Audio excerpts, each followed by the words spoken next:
Well, hello, Faith family, and thank you for joining us for the Daily Connection. This week, we're dealing with the topic of how to walk in confidence following failure, and we're looking specifically at 2 Corinthians chapter 12, verses 5 and following. Now, I just want to preface these verses because as I read through this, or as you're following along, you'll be like, what in the world? What does this have to do with failure? It's kind of, you have to bring the whole book into the picture, and by that I mean understanding that maybe in this letter, and of course this church specifically more than any, Paul's apostolic authority was constantly being questioned and challenged, and so he was having to write back to them to demonstrate, without just being flat out arrogant about it, that hey, I deserve the authority, I deserve the respect, I established you, I fostered you, I equipped you, all these things. And so when it comes to the idea of failure, you're not going to hear it so much in the text, but the idea comes from the overall theme presented throughout the book. So let's look specifically at verses 5 and 6. 2 Corinthians 12, 5 and 6, where Paul says, I will boast about this person, but not about myself, except of my weaknesses. For if I want to boast, I wouldn't be a fool, because I would be telling the truth. But I'll spare you so that no one can credit me with something beyond what he sees in me or hears from me.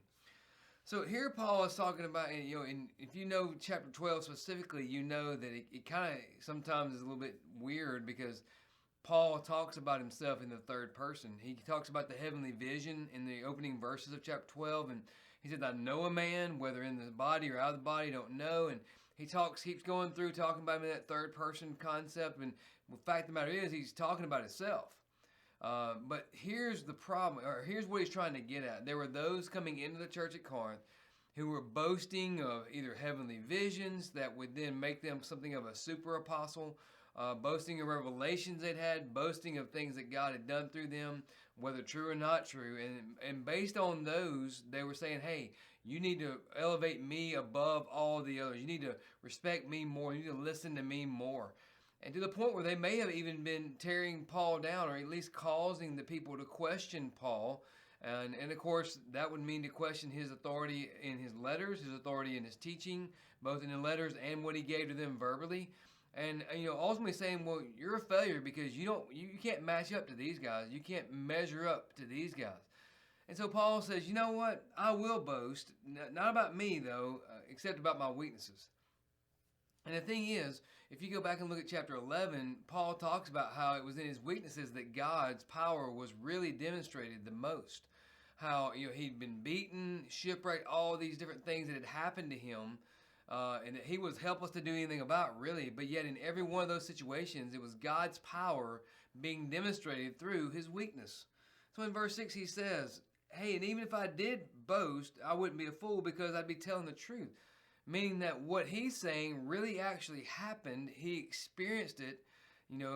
Of course, he talked about earlier how the visions and the revelations were just so magnificent that words couldn't express it. And number two, he said, I wouldn't be allowed to speak. I'm not allowed to speak about it. And so, hey, I'd be telling the truth. He said, but I'm going to spare you the boasting so that you won't credit me with something beyond what you see in me or you hear from me. So he's saying, hey, I don't need you to believe that vision. I don't need to qualify myself based on a vision that I know I had, I know I experienced it. I don't need that because what you've seen in me, what you've heard from me is more than enough to demonstrate that I am an apostle, I am called by God, I am a disciple of Christ, I am preaching Christ and Him crucified. Everything that apostle is to be as a sent one, that's what an apostle is, I am and I have been to you. So there's no need for me to boast, regardless of what others are doing or your attitude toward me. So Paul's basically saying this, even if you see me as a failure, I don't care. I'm not going to speak toward that specifically. Instead, I'm going to continue to hold the position I've had from day one, which is I am one who is lowly. I am one who is humble because I want the power of God to be seen through me in the words I speak and in the things that God does through me. In my weakness, His power is manifested in the greatest, Paul says in other places. So a question that we need to contemplate is, how is God's power made evident through our weaknesses? Well, it's made evident because it's only by His power that those weaknesses can then be seen as strengths.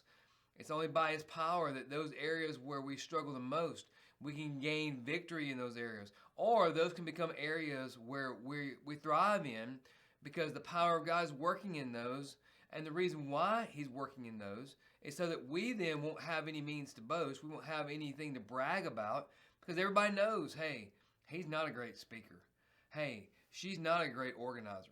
Hey, and all these different things. And yet we thrive in that so that all credit has to go to God.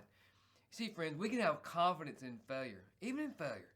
Because even in our failure, and sometimes especially in our failure, God's grace is experienced to the greatest degree we can experience because we're at the lowest place. We need His grace to sustain us and then build us up. Secondly, God's power is seen more vividly because everybody knows that's not us. That's not who we are. And yet, God's being seen through that. And then third, God's glory is revealed because He ultimately has to get all the credit for that. Well, I pray your day is going well. I pray your week is going well. It's starting off right because we were together yesterday. Remember, Sunday is the first day of the week. And we celebrated Jesus. We elevated Him. We lifted Him up. We glorified Him in the songs that we were singing, in the Word of God as we studied it, the truths we pulled out of Acts. And so I pray that as we've started our week well, you'll keep it going well. By staying in His Word, by staying on our knees in prayer, and by keeping Christ front and center of everything we say and do. That is the life of one who's been called to live sent.